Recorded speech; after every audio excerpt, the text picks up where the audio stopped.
ముందుగా జ్ఞానయోగి ఛానల్ ప్రేక్షకులకు నమస్తే. అలాగే జన్మకుండలి కార్యక్రమానికి స్వాగతం. జాతకపరమైన సమస్యలకు చక్కటి పరిష్కార మార్గాలు అందించేందుకు ప్రముఖ జ్యోతిష్యులు సుద్దపల్లి నాగరాజు గారు మనతో పాటు ఉన్నారు. వారిని అడిగి మరిన్ని వివరాలు తెలుసుకుందాం. నమస్కారం గురుగారు. నమస్తే అమ్మ. గురుగారు, దీపారాధన చేస్తారు కదా, ఎందువల్ల ఫలితాలు ఎలా ఉంటాయి? ఇప్పుడు వచ్చేసమ్మా, ఇంట్లో దీపం వెలిగించడం అన్నది లక్ష్మీకరం అంటాం. ఎందుకంటే దీపం లక్ష్మి, దీపలక్ష్మి అంటాం. కారణం ఏమిటంటే చీకటి అనేటువంటిది అలక్ష్మి అంటే అలక్ష్మి అంటే చీకటి అనేటువంటి దానికి దారి కనిపించదు. లక్ష్మి అంటే దారి చూపించేది అని అర్థం. ఏ దారైనా సరే అది కనపడాలి అంటే దీపం ఉండాలి. అందుకే చీకట్లో చక్కదిద్దుకునేయాలంటే దీపం ఉండాలి. ఈ దీపాన్ని భగవంతుడి దగ్గరే కాదు, ఇప్పుడు కేరళ సాంప్రదాయంలో మనం చూసినట్లయితే వాళ్ళు సాయంత్రం పూట ఇంట్లో నడి మధ్యలో చక్కగా ఒక పెద్ద దీపపు సమ్మెను పెట్టి చక్కగా దీపారాధన వెలిగిస్తారు. దానికి కారణం ఏమిటంటే చీకటిని పారదోలగలిగేటువంటిది వెలుతురు. అంటే దీపాన్ని వెలిగించటం ద్వారా లక్ష్మిని ఆహ్వానించినట్టు దాని యొక్క అర్థం. కాబట్టి లక్ష్మి అనేటువంటిది ఎక్కడైతే ఉంటుందో అలక్ష్మి అక్కడ ఉండదు. అలక్ష్మి అంటే దారిద్ర్యం ఉండదు. దారిద్ర్యం అంటే ఏంటి? చీకటి. కాబట్టి ఈ చీకటిని తొలగించాలి అంటే తప్పకుండా దీపం కావాలి. మనకు పెద్ద దీపం ఏంటంటే సూర్యుడు. అందుకే సూర్యుడికి నమస్కరించమని చెప్తాం. అందుకే సూర్యుడు ఐశ్వర్యకారకుడు అని చెప్తాం. కాబట్టి దీపాన్ని వెలిగించడం ద్వారా తప్పకుండా, అందుకే గుడిలో అయినా ఎక్కడైనా సరే దీపాన్ని వెలిగిస్తాం. ఎందుకంటే లక్ష్మీ స్వరూపం. కాబట్టి ఆ దీప శిఖ ఎప్పుడు కూడా పైపైకి ఎగసిపడుతూ వెలుగుతుందే తప్ప అది కిందకి రాదు. అంటే అది ఊర్ధముఖాన్ని పైకే చూస్తూ ఉంటుంది, అది కిందకు చూడదు. కాబట్టి అలా మనిషి యొక్క ఆత్మ కానీ మనిషిలో ఉన్నటువంటి ప్రతి శక్తి కూడా అలా పైకి ఎదగాలన్నటువంటి సూచనలు చాలా చేస్తుంది దీపం. కాబట్టి దీపం లక్ష్మీ స్వరూపం. అందువల్ల లక్ష్మిని ఆహ్వానించినట్టు అవుతుంది దీపం వెలిగించడం ద్వారా. ఓకే గురుగారు, ఈరోజు మొదటి కాలర్ నెల్లూరు నుంచి లావణ్య గారు నమస్తే అండి. నమస్తే అండి. ఎవరి గురించి తెలుసుకోవాలనుకుంటున్నారు? నా గురించేనండి. మీరు పుట్టిన తేదీ, టైం చెప్పండి. 1998 సెప్టెంబర్ 4 శుక్రవారం 7:15కి నెల్లూరు జిల్లా. ఉదయం అండి? రాత్రి అండి. రాత్రి. ఓకేనండి, గురుగారు చెప్తారు. సెప్టెంబర్ 4, 1998 సాయంత్రం వచ్చేసి 5:17 అని చెప్పారు. ఇక్కడ 7:17 అని చెప్పారు. లగ్నం వచ్చేసి మీన లగ్నం, రాశి వచ్చేసి ఇక్కడ మకర రాశి, నక్షత్రం శ్రవణ నక్షత్రం 4వ పాదం. లగ్నంలో గురువు అద్భుతంగా ఉన్నాడు. దీన్ని హంస మహాపురుష యోగం అంటాం. రెండో ఇంట్లో శని వక్రించి వ్యయాధిపతి ధనస్థానంలో, ఇక్కడ లాభాధిపతి అయి కూడా ధనస్థానంలో. రెండు రకాల ఫలితాలు ఉంటాయి అన్నమాట. అక్కడ నీచ స్థితిలో వక్రించి ఉండటం, తర్వాత పంచమ స్థితిలో కుజుడు వక్రించి ఉండటం, తర్వాత 6వ ఇంట్లో 6వ స్థానాధిపతి అయినటువంటి రవితో, రాహుతో, శుక్రుడితో బుధుడు, తర్వాత లాభచంద్రుడు, తర్వాత 12వ ఇంట్లో కేతు, మోక్ష స్థానంలో కేతు ఉన్నటువంటి జాతకం. చంద్రుడు మాత్రమే బయట ఉండి మిగతా గ్రహాలన్నీ కూడా ఈ జాతకంలో కాలసర్పదోషంలో ఉన్నటువంటి జాతకం. రాహు మహాదశ జరుగుతుంది, అందులో బుధుడి యొక్క అంతర్దశ జరుగుతుంది. విద్యాపరమైనటువంటి ఇబ్బందుల్ని ఎదుర్కోకుండా ఉండాలి అంటే తప్పకుండా దుర్గాదేవిని ప్రతిరోజు ప్రార్థన చేయటం, దుర్గా స్తుతిని చదువుకోవటం ద్వారా ఈ జాతకం వల్ల ఈ జాతకులకి మంచి శుభ పరిణామాలు ఉంటాయి. కాబట్టి ఈ శని కూడా కుటుంబ స్థానంలో, ధనస్థానంలో, నేత్రవాక్ స్థానంలో ఇబ్బంది కలిగించకుండా ఉండేందుకు తప్పకుండా శనిని ప్రార్థన చేయటం కూడా మంచిదన్న. ఓకే గురుగారు, మరొక కాలర్ హైదరాబాద్ నుంచి రజనీ గారు నమస్తే అండి. నమస్తే అండి. ఎవరి గురించి తెలుసుకోవాలనుకుంటున్నారు? నా గురించేనండి. మీరు పుట్టిన తేదీ, టైం చెప్పండి. 1వ తారీఖు 4వ నెల 1989 మధ్యాహ్నం 2:30 2:30 నందిగామల గుడి. అవునండి. ఓకేనండి, గురుగారు చెప్తారు. ఇక్కడ లగ్నం వచ్చేసి కర్కాటక లగ్నం, రాశి వచ్చేసి మకర రాశి, నక్షత్రం శ్రవణ నక్షత్రం 1వ పాదం. లగ్నం నుంచి 2వ ఇంట్లో కేతు, ఇక్కడ 6వ ఇంట్లో శని, సప్తమ చంద్రుడు, అష్టమ రాహు, తర్వాత రవి, బుధుడు, శుక్రుడు కలిసి ఇక్కడ 9వ ఇంట్లో బుధుడు నీచంలో ఉన్నప్పటికీ రవి శుక్రుల యొక్క కలయిక, లాభంలో గురు కుజుల కలయిక ఉన్నటువంటి జాతకం. అష్టమంలో రాహు ఉన్నాడు. ఈ అష్టమ రాహు కొంత ఈ అబ్డమినల్కి సంబంధించినటువంటి ప్రాబ్లమ్స్ వచ్చేదానికి అవకాశం ఉన్నటువంటి జాతకం. లగ్నాధిపతి అయినటువంటి చంద్రుడు సప్తమంలో యోగకారకుడై ఉన్నప్పటికీ సప్తమాధిపతి 6వ ఇంట్లో ఉన్నాడు. అయితే శని 6వ ఇంట్లో యోగకారకుడైనా కూడా సప్తమంలో చంద్రుడు కొంత ఇబ్బంది కలిగిస్తాడు. ప్రస్తుతం రాహు మహాదశ జరుగుతుంది, అందులో కేతు యొక్క అంతర్దశ జరుగుతుంది. ఈ శ్రవణ నక్షత్రం 1వ పాదం కాబట్టి మకర రాశి కాబట్టి మకర రాశిని ఇప్పుడు శని చక్కగా మీ రాశి నుంచి లాభంలో ఉన్నాడు, బాగుంది. అయితే ఈ రాహు దశ ఇక్కడ మీకు అష్టమంలో ఉన్నది, అంటే పాపగ్రహం పాపస్థానంలో ఉన్నప్పుడు యోగించినప్పటికీ కూడా ఆరోగ్యరీత్యా కొంత ఇబ్బందుల్ని కలగజేసేదానికి అవకాశం ఉంటుంది. రాహుకేతువులు పూజ చేయించుకోవటం మంచిదమ్మా. ఓకే గురుగారు, మరొక కాలర్ మహబూబ్ నగర్ నుంచి రవీంద్ర నాయక్. నమస్తే అండి. నమస్తే అమ్మా. ఎవరి గురించి తెలుసుకోవాలనుకుంటున్నారు? నా గురించి అమ్మా. మీరు పుట్టిన తేదీ, టైము చెప్పండి. అమ్మా సర్టిఫికెట్ ఏమో వేరే ఉంది. యాక్చువల్ మీరు పుట్టిన తేదీ సర్టిఫికెట్స్ లో కాకుండా 3/1/1971 అమ్మా. టైం అండి? మధ్యాహ్నం అనుకుంటానమ్మా. మధ్యాహ్నం. ఏ ప్రాంతంలో పుట్టారు? మహబూబ్నగర్ ప్రాంతంలో. ఓకేనండి, గురువుగారు చెప్తారు. సార్ ఇక్కడ మధ్యాహ్నం అయితే మీ లగ్నం వచ్చేసి అంటే 1 గంట తర్వాత అయితే మీ లగ్నం మేష లగ్నం అవుతుంది. రాశి మీనరాశి, నక్షత్రం ఉత్తరాభాద్ర నక్షత్రం. ఇక్కడ లగ్నం నుంచి జాతకంలో తీసుకున్నప్పుడు ఇక్కడ జాతకరీత్యా లగ్నంలో శని నీచ స్థితిలోను, తర్వాత పంచమకేతు, సప్తమ కుజుడు ఉన్నాడు, దీన్ని కుజదోషం అంటాం. అష్టమంలో గురువు శుక్రులు, తర్వాత 9వ ఇంట్లో వచ్చేసి రవి బుధులు, తర్వాత జాతకరీత్యా లాభరాహు స్వస్థానంలో, అలాగే వ్యయంలో చంద్రుడు ఉన్నటువంటి జాతకం. ప్రస్తుతం శుక్రమహాదశ జరుగుతుంది. ఈ శుక్రుడు ధనాధిపతి అయి సప్తమాధిపతి అయి అష్టమంలో ఉన్నందువలన తప్పకుండా ఇక్కడ ధనపరమైన కుటుంబపరమైనటువంటి ఇబ్బందులను ఎదుర్కోవాల్సి వస్తుంది. అలాగే అష్టమాధిపతి సప్తమంలో ఉన్నందువలన అష్టమ స్థానంలో అనారోగ్యాన్ని కూడా ఇచ్చేదానికి శుక్రుడు పరివర్తన యోగం కలిగి ఉన్నప్పటికీ కూడా ఇబ్బంది కలుగజేస్తాడు. రేపు సెప్టెంబర్ 25వ తారీఖు నుంచి మీకు శుక్రమహాదశలో కుజుడి యొక్క అంతర్దశ వస్తుంది. ఇది ఉత్తరాభాద్ర నక్షత్రం మీనరాశి వారికి ఇప్పుడు అర్ధాష్టమ శని అలాంటిది ఏమీ లేకపోయి ఉన్నప్పటికీ కూడా జాతకరీత్యా ఇప్పుడు శుక్రమహాదశలో కుజుడి యొక్క అంతర్దశ వస్తుంది. ఈ కుజ శుక్రుల యొక్క దశాంతర్దశలంతా బాగోవు కాబట్టి ప్రతి శుక్రవారం కూడా అమ్మవారిని సేవించడం ద్వారా ఆర్థికపరమైన అనారోగ్య సంబంధమైనటువంటి ఇబ్బందులు తొలగేదానికి అవకాశం ఉంటుంది సార్. ఓకే గురుగారు, మరొక కాలర్ కరీంనగర్ నుంచి కోమల. కోమల గారు నమస్తే అండి. నమస్తే అండి. ఎవరి గురించి తెలుసుకోవాలనుకుంటున్నారు? కోమల గారు రైట్, కాల్ కట్టింది గురుగారు. గురుగారు వివాహ బంధానికి అంటే జాతకాలు కలిస్తేనే వాళ్ళ లైఫ్ బాగుంటుంది అంటారు. పెళ్లి చేయడానికి ఎందుకు జాతకాలు చూస్తారు అసలు? ఇక్కడ వచ్చేసమ్మా జాతకాల్లో వచ్చేసి ఉన్నటువంటి దోషాల వలన అంటే ఈ ప్లేస్మెంట్స్ అనేటువంటివి ఏవైతే ఉన్నాయో దేహంలో ఉన్నటువంటి ప్రతి భాగాన్ని సూచిస్తుంది అనమాట. ఏ భాగంలో ఏ గ్రహం పాపగ్రహం ఉన్నప్పుడు లేదా పాపగ్రహాల కలయిక ఉన్నప్పుడు ఆ భాగంలో ఇబ్బంది కలిగిస్తుంది. ఇప్పుడు అష్టమ స్థానం అంటే మర్మస్థానం, అంటే సంసారానికి సంబంధించినటువంటి స్థానంలో అంటే పిల్లలు పుట్టేదానికి పుట్టకపోవచ్చు, వాళ్ళు ఏమి ఇబ్బందులు ఉన్నాయి, ఇలాంటివన్నీ కూడా కరెక్ట్ టైం ఇస్తే మనం ఖచ్చితంగా చెప్పొచ్చు.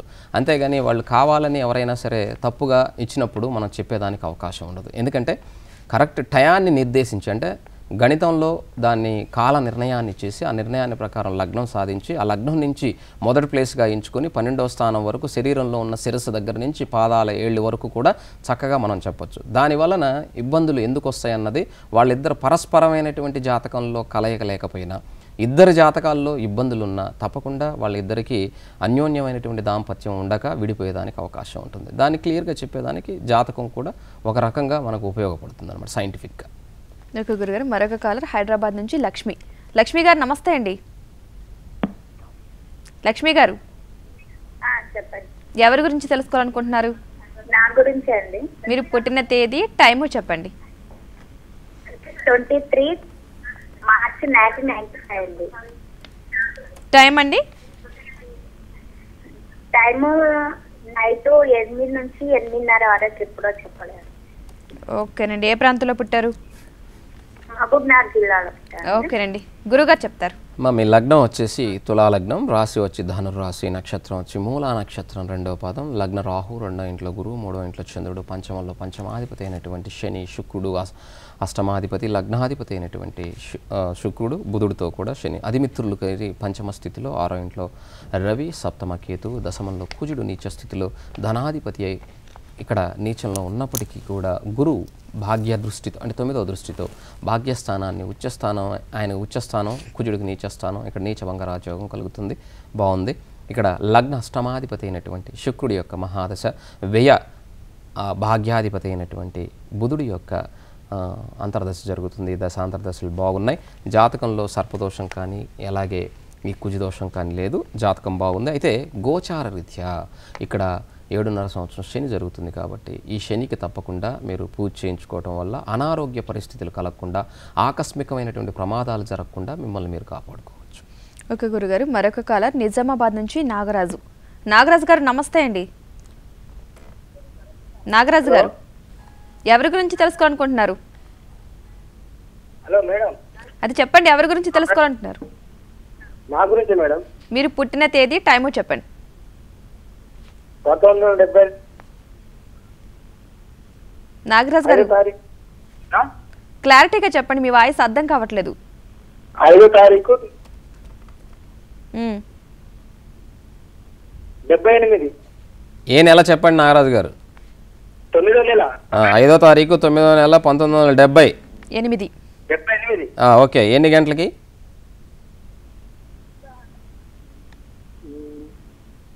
ఏ టైంలో పుట్టారు?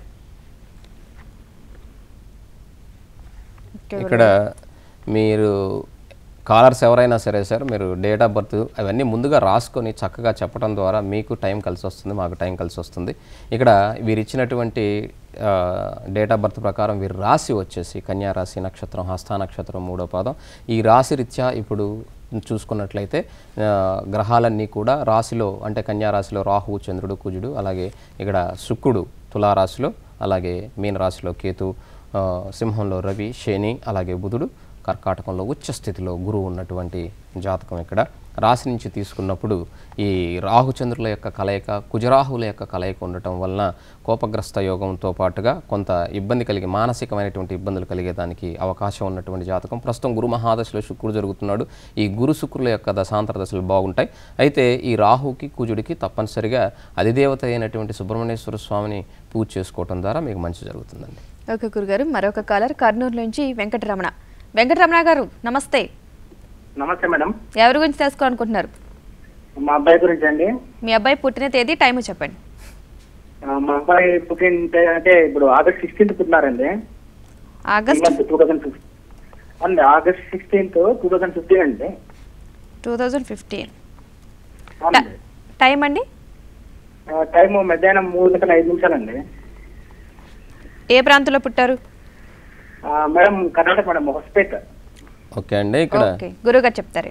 మీ అబ్బాయి లగ్నం వచ్చేసి ఇక్కడ ధనుర్లగ్నం, రాశి వచ్చేసి సింహరాశి, నక్షత్రం పూభ నక్షత్రం 2వ పాదం, లగ్నం నుంచి 4వ ఇంట్లో కేతు, అలాగే అష్టమ కుజుడు నీచ స్థితిలో శుక్రుడితో వక్రించి రవితో, 9వ ఇంట్లో గురుచంద్రుల యొక్క కలయిక, అలాగే బుధుడితో, దశమంలో రాహు, వ్యయంలో శని ఉన్నటువంటి జాతకం. ఇక్కడ సంపూర్ణమైనటువంటి కుజదోషం ఉంది. పంచమ వ్యయాధిపతి అయినటువంటి కుజుడు నీచ స్థితిలో శుక్రుడితో కూడా చేరి ఇక్కడ అష్టమంలో ఉన్నాడు. ఇది కుజదోషం. దీనికి కుజదోషానికి తప్పకుండా మీరు నవగ్రహ శాంతి చేయిస్తే బాగుంటుంది. ఈ నవగ్రహ శాంతి చేయించండి. ప్రస్తుతం శుక్రమహాదశలో పుట్టాడు, అందులో కూడా ఇప్పుడు అర్ధాష్టమ శని జరుగుతుంది పుట్టినప్పుడు. కాబట్టి నవగ్రహ శాంతి చేయటం వలన ఈ దోషాలన్నీ కొంచెం తగ్గి ఆరోగ్యకరంగా ఉండేదానికి అవకాశం ఉంటుంది. ఎందుకంటే లగ్నానికి వ్యయంలో శని ధనాధిపతి అయి కుటుంబాధిపతి అయి ఉన్నందువలన ఇబ్బందులు కలగజేసేదానికి అవకాశం ఉంటుంది. ఎంత శుక్రదశ అయినప్పటికీ కూడా శుక్రుడు అష్టమంలో పడిపోయి ఉన్నాడు కాబట్టి తప్పకుండా ఈ బాలారిష్ట దోషాలు ఇబ్బందులు కలుగజేస్తాయి. 2027 వరకు కూడా, అంటే 12వ సంవత్సరం వచ్చేంత వరకు కూడా ఇబ్బందులు ఉంటాయి. కాబట్టి నవగ్రహ శాంతి అప్పుడప్పుడు చేయించడం ద్వారా ఈ అబ్బాయి ఆరోగ్యము బాగుంటుంది. తర్వాత విద్యాపరమైనటువంటి ఇబ్బందులు ఏముండవు. ఎందుకంటే విద్యాస్థానాధిపతి, లగ్నాధిపతి అయినటువంటి గురువు చక్కగా ఇక్కడ 9వ స్థానంలో ఉండటం అన్నది మంచి యోగాన్ని ఇస్తుంది. కాబట్టి నవగ్రహ శాంతి చేస్తే ఆరోగ్యము, తర్వాత ఆయుష్ పెరిగేదానికి అవకాశం ఉంటుంది. ఓకే గురుగారు, మరొక కాలర్ నిజామాబాద్ నుంచి సత్యనారాయణ. సత్యనారాయణ గారు నమస్తే అండి. నమస్కారం అండి. ఎవరి గురించి తెలుసుకోవాలనుకుంటున్నారు? నా గురించి అండి. మీరు పుట్టిన తేదీ, టైము చెప్పండి. 23/9/1960 అండి. 23/9/1960. 1960. అవునండి. ఏ టైంలో పుట్టారు? Morning 7:35 AM. ఓకేనండి, గురుగారు చెప్తారు. సత్యనారాయణ గారు, ఇక్కడ మీ లగ్నం వచ్చేసి కన్యా లగ్నం, రాశి వచ్చేసి తులారాశి, నక్షత్రం వచ్చేసి చిత్తా నక్షత్రం 3వ పాదం, లగ్నంలో రవి బుధుల యొక్క బుధాదిత్య యోగంతో పాటు భద్రమహాపురుష యోగం, శుక్రుడు స్వస్థానంలో ఇక్కడ చంద్రుడితో కూడా లాభాధిపతి అయినటువంటి చంద్రుడితో ధనస్థానంలో అద్భుతంగా, 4వ ఇంట్లో గురువు శని, గురు హంసయోగంలో, తర్వాత 6వ ఇంట్లో కేతు, దశమంలో కుజుడు, 12వ ఇంట్లో రాహు ఉన్నటువంటి జాతకం ఇది. ప్రస్తుతం రేపు అక్టోబర్ 30 నుంచి బుధ మహాదశ వస్తుంది. ఈ బుధ దశ వచ్చిన దగ్గర నుంచి 17 సంవత్సరాల ఈ బుధ దశ మీకు అమోఘంగా ఉండేదానికి అవకాశం ఉంది ఇక్కడ. అయితే ఇప్పుడు శని మహాదశలో గురువులో రాహు వలన అనారోగ్యం మిమ్మల్ని కొంచెం ఇబ్బంది పెట్టి ఉండవచ్చు. ఇప్పుడు ఇబ్బంది పెట్టేదానికి కూడా అవకాశం ఉంది. కొంచెం అక్టోబర్ 30 వరకు మీరు చాలా జాగ్రత్తగా ఉండాలి. అక్టోబర్ 30 తర్వాత బుధ మహాదశ వస్తుంది. ఈ బుధుడు లగ్నాధిపతి అయి అలాగే దశమాధిపతి అయి మీరు చేసే పనికి అధిపతి అయి వచ్చేటువంటి దశ అద్భుతంగా ఉంటుంది. కాబట్టి భద్రమహాపురుష యోగం ఉన్నందువలన ఈ బుధుడు అమోఘంగా యోగిస్తాడు. దీనివలన ఆకస్మికమైనటువంటి లాభాలను మీరు పొందేదానికి అవకాశం ఉంది. జాతకంలో 12వ ఇంట్లో రాహు సర్వభోగ భాగ్యాలను ఇచ్చేదానికి అవకాశం ఉన్నప్పటికీ సింహరాశిలో ఉన్నందువలన తప్పకుండా మీరు ప్రతిరోజు సూర్య నమస్కారాలు చేయటం చాలా మంచిది ఆరోగ్యానికి. ఇక్కడ జాతకంలో ఎటువంటి దోషం లేదు. రేపు అక్టోబర్ 30 నుంచి మీకు అన్ని విధాలా బాగుంటుంది. గురుగారు మరొక కాలర్ హైదరాబాద్ నుంచి సురేష్ కుమార్. సురేష్ కుమార్ గారు నమస్తే అండి. నమస్తే అండి. నమస్తే మేడం. ఎవరి గురించి తెలుసుకోవాలనుకుంటున్నారు? నమస్తే అండి, చెప్పండి. నా గురించి మీరు పుట్టిన తేదీ టైము చెప్పండి. 1989 మే 19 అండి, ఈవినింగ్ 4 అండి. ఏ ప్రాంతంలో పుట్టారు? ఇక్కడ కాకినాడ సరౌండింగ్లో. ఓకేనండి, గురుగారు చెప్తారు. మీ లగ్నం వచ్చేసారు ఇక్కడ తులా లగ్నం, తులారాశి నక్షత్రం, స్వాతి నక్షత్రం 4వ పాదం. లగ్నంలో చంద్రుడు, పరాక్రమ స్థానంలో శని వక్రించి పంచమ స్థితిలో రాహు, అష్టమంలో అష్టమాధిపతి అయినటువంటి శుక్రుడు, రవి, బుధుడు వక్రించి గురువుతో, అలాగే 9వ ఇంట్లో కుజుడు, లాభంలో కేతు ఉన్నటువంటి జాతకం. ప్రస్తుతం శని మహాదశ జరుగుతుంది. మీకు విద్య పంచమాధిపతి ఇక్కడ అయినటువంటి శని పరాక్రమ స్థానంలో ఉన్నటువంటి దశాంతర దశలు జరుగుతున్నాయి. అయితే ఇక్కడ శనిలో రవి దశ రేపు సెప్టెంబర్ 21 నుంచి వస్తుంది. ఈ శనిలో రవి అంత గొప్పగా యోగించదు. ఎందుకంటే లాభాధిపతి అష్టమంలో ఉన్నందువలన శని రవిల యొక్క దశాంతర దశలు కొంత ఇబ్బంది కలిగించేదానికి అవకాశం ఉంది. మీరు నువ్వులతో పాటుగా గోధుమలను కూడా దానం ఇస్తే బాగుంటుంది. ఆరోగ్యంతో పాటుగా ఫైనాన్షియల్ స్టేటస్, విదేశాలకు వెళ్ళే ప్రయత్నం ఏదైనా ఉన్నా కూడా వృత్తిరీత్యా అది సఫలీకృతం అయ్యేదానికి అవకాశం ఉంటుందండి. ఓకే గురుగారు, మరొక కాలర్ హైదరాబాద్ నుంచి కుమార్. కుమార్ గారు నమస్తే అండి. నమస్కారం అండి. ఎవరి గురించి తెలుసుకోవాలనుకుంటున్నారు? నా గురించేనండి. మీరు పుట్టిన తేదీ టైము చెప్పండి. 10/3 చెప్పండి. 1989 రాత్రి 12:30 తర్వాత అన్నమాట. అంటే తెల్లవారితే 10th అన్నమాట. Okay, 9th night. 3 సంవత్సరాల నుంచి జాబ్ గురించి ట్రై చేస్తాను, గవర్నమెంట్ జాబ్. ఏ ప్రాంతంలో పుట్టారు మీరు? నేను కరీంనగర్ అండి. ఓకేనండి, గురుగారు చెప్తారు. సరే, ఇక్కడ లగ్నం వచ్చేసి మీది వృచ్చిక లగ్నం, రాశి వచ్చి మీన రాశి, నక్షత్రం రేవతి నక్షత్రం 3వ పాదం. లగ్నంలో 2వ ఇంట్లో శని, అలాగే విద్యాస్థానంలో దశమాధిపతి అయినటువంటి రవి, శుక్రుడు, రాహు, బుధుడితో పాటుగా పంచమంలో చంద్రుడు, 7వ ఇంట్లో గురు, అలాగే కుజుడు, దశమంలో కేతు ఉన్నటువంటి జాతకం మీది. ఇక్కడ గురుమంగళ యోగంగా గురువు ఉన్నాడు కాబట్టి మారిపోయింది, లేదంటే అది దోషంగా మారిపోయేది. అయినప్పటికీ కూడా కొంత ఇబ్బందులు కలగజేస్తుంది శత్రురాశిలో ఉన్నప్పుడు. అయితే ఇక్కడ మీరు వృత్తి స్థానాధిపతి అయినటువంటి రవి విద్యాస్థానంలో ఉండి వృత్తి స్థానాన్ని చూస్తున్నాడు. అయితే రాహుతో ఉన్నందువలన మీరు చేసే ప్రయత్నం సఫలీకృతం అవ్వకుండా కొంత ఇబ్బంది కలగజేస్తూ ఉండవచ్చు. వ్యయాధిపతి సప్తమాధిపతి అయినటువంటి శుక్రుడు కూడా అక్కడ ఉన్నందువలన ఇక్కడ జాతకంలో శుక్ర మహాదశలో శని యొక్క అంతర్దశ, విద్యాస్థానాధిపతి అయినటువంటి శని యొక్క దశ వచ్చినప్పుడు మాత్రమే అంతర్దశ మీకు గవర్నమెంట్ సంబంధమైనటువంటి జాబ్ కోసం చేసే ప్రయత్నం సఫలీకృతం అవుతుంది. అది 2016 జూన్ తర్వాత ఉంది. కాబట్టి అంతవరకు పట్టువిదలని విక్రమార్కుల్లా ప్రయత్నం చేయండి, తప్పకుండా ఫలితం సాధిస్తారు. ఓకే గురుగారు, మరొక కాలర్ గుంటూరు నుంచి జయశ్రీ. జయశ్రీ గారు నమస్తే అండి. నమస్తే అండి. ఎవరి గురించి తెలుసుకోవాలనుకుంటున్నారు? మా బాబు గురించి అండి. మీ బాబు పుట్టిన తేదీ టైము చెప్పండి. 21/8/1988 ఉదయం 9:28 ఒంగోలు అండి. ఓకేనండి, గురుగారు చెప్తారు. ఇక్కడ మీ అబ్బాయికి వివాహ దోషం ఉంది. ఇందులో లగ్నం వచ్చేసి కన్యా లగ్నం, రాశి వచ్చేసి వృచ్చిక రాశి, నక్షత్రం అనురాధ నక్షత్రం 3వ పాదం. లగ్నం నుంచి 3వ ఇంట్లో చంద్రుడు నీచ స్థితిలో, 4వ ఇంట్లో శని వక్రించి, 6వ ఇంట్లో రాహు, 7వ ఇంట్లో కుజుడు అష్టమాధిపతి అయినటువంటి కుజుడు సప్తమంలో, 9వ ఇంట్లో గురువు, 10వ ఇంట్లో శుక్రుడు, వ్యయంలో వ్యయాధిపతి అయినటువంటి రవి, లగ్నాధిపతి దశమాధిపతి అయినటువంటి బుధుడు, 12వ ఇంట్లో కేతు. ఇక్కడ కేతు మహాదశ జరుగుతుంది. కేతు వ్యయంలో ఉన్నాడు. వ్యయంలో కేతు కొంత యోగకారకుడై ఉన్నప్పటికీ, వ్యయస్థానాధిపతితో చేరి ఉన్నప్పటికీ ధనాధిపతి అయినటువంటి శుక్రుడు దశమంలో ఉన్నాడు. ఆ అంతర్దశ జరుగుతుంది. తర్వాత కేతువులో రవి వస్తున్నాడు. రేపు సెప్టెంబర్ 19 నుంచి కొంత ఇబ్బందులు ఎదుర్కోవాల్సి వస్తుంటుంది ఈ దశాంతర దశల వల్ల. కాబట్టి ఇక్కడ సూర్యుడికి ఇక్కడ వ్యయాధిపతి వ్యయంలో ఉన్నప్పటికీ కూడా సూర్యునికి ఎర్రని చందనం సమర్పించడం ద్వారా, అంటే సూర్యుని దగ్గరికి వెళ్ళి ఇచ్చేయలేం, సూర్యునికి చూపించి ప్రార్థన చేయటం ద్వారా, అంటే ప్రతిరోజు అలా చేయటం ద్వారా వచ్చే దశాంతర దశలు అద్భుతంగా యోగిస్తాయి. కేతు వ్యయంలో ఉన్నాడు కాబట్టి బుధుడితో కూడా బుధవారం రోజున మహాగణపతిని సేవించడం ద్వారా కూడా చాలా మంచి ఫలితాలు ఉంటాయి. కుజదోషం ఉంది, వివాహ దోషం అంటాం. ఈ కుజదోషానికి కూడా మీరు పూజ చేయించుకోవటం మంచిది. ఓకే గురుగారు, మరొక కాలర్ అనంతపురం నుంచి వాసు గారు నమస్తే అండి. నమస్తే మేడం. ఎవరి గురించి తెలుసుకోవాలనుకుంటున్నారు? నా గురించి మేడం. మీరు పుట్టిన తేదీ, టైం చెప్పండి. 31/12/1979. 79. ఉదయం 9 గంటల 10 నిమిషాలు. 9 గంటల 10 నిమిషాలు. ఏ ప్రాంతంలో పుట్టారు? తాడపత్రి ప్రాంతం. ఓకేనండి, గురుగారు చెప్తారు.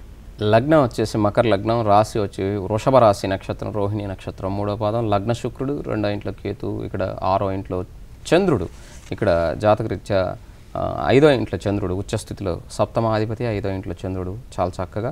అష్టమంలో కుజుడు రాహువుతో గురువుతో, 9వ ఇంట్లో శని, వ్యయంలో రవి బుధులు ఉన్నటువంటి జాతకం అండి. ఇక్కడ అష్టమ కుజుడు మీకు దోషాన్ని ఇస్తాడు. విద్యాస్థానాధిపతి అయి గృహ వాహన స్థానాధిపతి అయి ఉన్నందువలన వాహన ప్రమాదాలు సంభవించేదానికి అవకాశం ఉంటుంది. అయినప్పటికీ కూడా గురువు మిమ్మల్ని కాపాడుతూ వస్తాడు.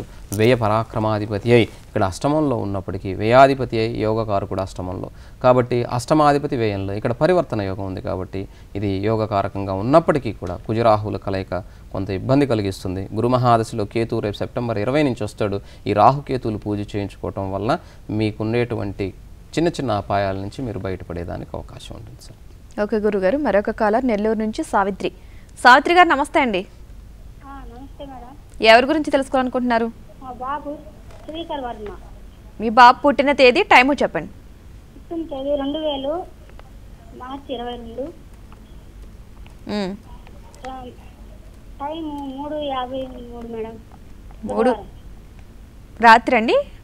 మధ్యాహ్నం. ఏ ప్రాంతంలో పుట్టారు? నెల్లూరు. ఓకేనండి, గురుగారు చెప్తారు. లగ్నం వచ్చేసమ్మా సింహలగ్నం, రాశి ఇక్కడ తులారాశి నక్షత్రం, చిత్తా నక్షత్రం 4వ పాదం. తర్వాత 6వ ఇంట్లో కేతు, 7వ ఇంట్లో శుక్రుడు, అలాగే బుధుడు, 8వ ఇంట్లో రవి, 9వ ఇంట్లో 9వ స్థానాధిపతి అయినటువంటి కుజుడు, గురువు, శని నీచ స్థితిలో నీచ భంగరాజయోగంలో 12వ ఇంట్లో రాహు ఉన్నటువంటి జాతకం. ఇక్కడ విద్యాస్థానాధిపతి భాగ్యరాశిలో ఉన్నందువలన చాలా బాగా చదువుకోగలడు. రాహు మహాదశ జరుగుతుంది, రవి యొక్క అంతర్దశ జరుగుతుంది. లగ్నాధిపతి అష్టమంలో పడి ఉండటం వల్ల ఆరోగ్యపరమైనటువంటి ఇబ్బందులు తప్పకుండా ఎదుర్కొనేదానికి ఇప్పుడు అవకాశం ఉంది. నెక్స్ట్ మార్చి వరకు కొద్దిగా జాగ్రత్తగా ఉండాలి. సూర్య నమస్కారం చేయమనండి, చాలా మంచి ఫలితాన్ని ఇస్తుంది. రాహు దశ కూడా జరుగుతుంది కాబట్టి కాళహస్తిలో ఈ రాహుకేతువులు పూజ కూడా చేయించుకోవడం ద్వారా మంచి ఫలితాలను పొందవచ్చు. ఓకే గురుగారు, ఈరోజు మా స్టూడియోకి వచ్చి మా కాలస్ యొక్క సమస్యలకు చక్కటి పరిష్కార మార్గాలు అందించినందుకు ధన్యవాదాలండి. నమస్తే. ఇక ఇది ఈనాటి జన్మకుండలి కార్యక్రమం. రేపు మరలా ఇదే సమయాలకి మళ్ళీ కలుసుకుందాం. నమస్తే.